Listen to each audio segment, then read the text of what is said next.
भाषा संस्कृत भाषा से जुड़ी है। मानते हैं कि सिंहली भाषा मागधी प्राकृत से निकली हुई है। और धर्म के स्तर पर देखेंगे तो सम्राट अशोक ने अपने बेटा और बेटी यानी संघमित्रा और महेंद्र को बौद्ध धर्म के प्रचार भेजा था।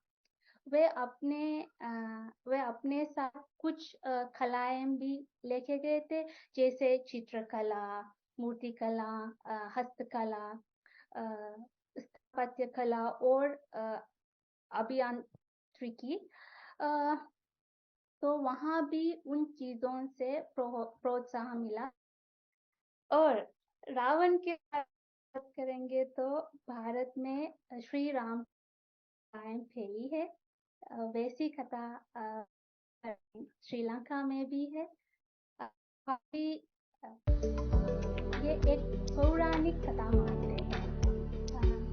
और मैं एक रिसर्चर के साथ एक यूट्यूबर भी हूँ।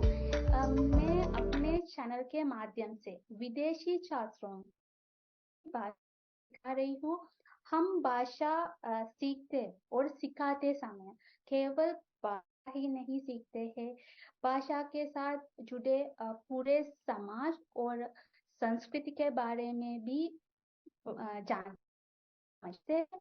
दुनिया की हर एक भाषा अपनी संस्कृति से जुड़ी होती है, इसलिए विदेशी भाषा सीखने तथा सिखाने वालों के लिए यह प्राथमिक शर्त है कि वे भाषा के साथ साथ संस्कृति पर भी बात करें। मैं अपने छात्र छात्राओं को भारतीय संस्कृति के बारे में भी जानकारी देती हूँ। भाषा एक तरफ से पूरा सामाजिक व्यवहार भी है। इसमें पान, रहन सहन, वेशभूषा आदि सब कुछ जुड़े हैं। मैं ये सारे सामाजिक सांस्कृतिक व्यवहार लोगों को दिखा रही हूँ। किसी भी भाषा में शिक्षण के विविध आयाम का एक पढ़ाव उस भाषा की सामाजिक एवं सांस्कृतिक झांकियों को देना होता है। 2 महीने पूर्व मैं एक विद्वान से मिली। मैंने उनसे पूछा, आप आजकल किस विषय पर लिख रहे हैं? तो उन्होंने बताया, आजकल मैं लिख नहीं रहा हूँ, मैं भाषा व साहित्य को इंटरनेट की बदलते हुए दुनिया से तकनीकों के माध्यम से जोड़ने का प्रयास कर रहा हूँ। क्योंकि बहुत अच्छा। आजकल लोग किताबों के हार्ड कॉपी से पढ़ना मतलब पढ़ना पसंद कम नहीं है। करते हैं। जी। हाँ, तो मैं ये नहीं कहती कि लोग पढ़ते नहीं, बल्कि मैं यही कहना चाहती हूँ कि आज की नई पीढ़ी के सामने ज्ञान प्राप्त करने के तरीके कई है और अनेक आयाम अनेक है। समय के साथ साथ हम एआई दुनिया के साथ आगे बढ़ रहे हैं। भाषा सिखाने वाले दुनिया के हर शिक्षक के पास खुद का एक तरीका होता है, जिस तरीके से अपना ज्ञान सफलतापूर्वक छात्रों को मैं विदेशी छात्रों को हिंदी विदेशी भाषा के रूप में हिंदी पढ़ाते हुए जिस प्रविधि का मैं इस्तेमाल करती हूँ, मैं उसके बारे में आपको आपसे कुछ तरीके साझा कर रही हूँ। जरूर जरूर जरूर, बिल्कुल।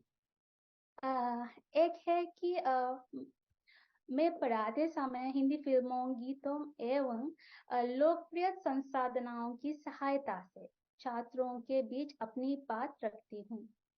दुनिया भर में बहुत ऐसे लोग हैं जो हिंदी सीखना चाहते हैं, लेकिन सीखने के लिए उन लोगों के पास पर्याप्त सुविधाएं नहीं है। बॉलीवुड फिल्मों एवं गीतों के माध्यम से हिंदी का काफी प्रचार प्रसार हुआ है। तो क्यों ना हम हिंदी शिक्षा करते वक्त उसका सही प्रयोग करें। वैसे मैं मेरे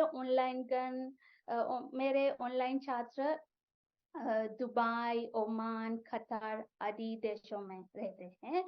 इतना ही नहीं, जो लोग श्रीलंका में अनुराधपुर, पोलोनारो, नुवरेलिया आदि दूर शहरों में रहते हैं जिनको हिंदी पढ़ने की सुविधाओं का अभाव है।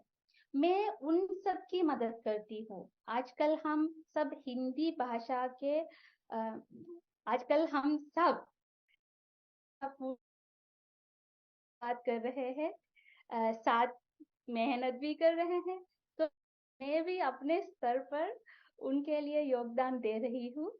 सबसे ज्यादा यह ध्यान में रखना है हम आज कौन सी युग में जी रहे हैं।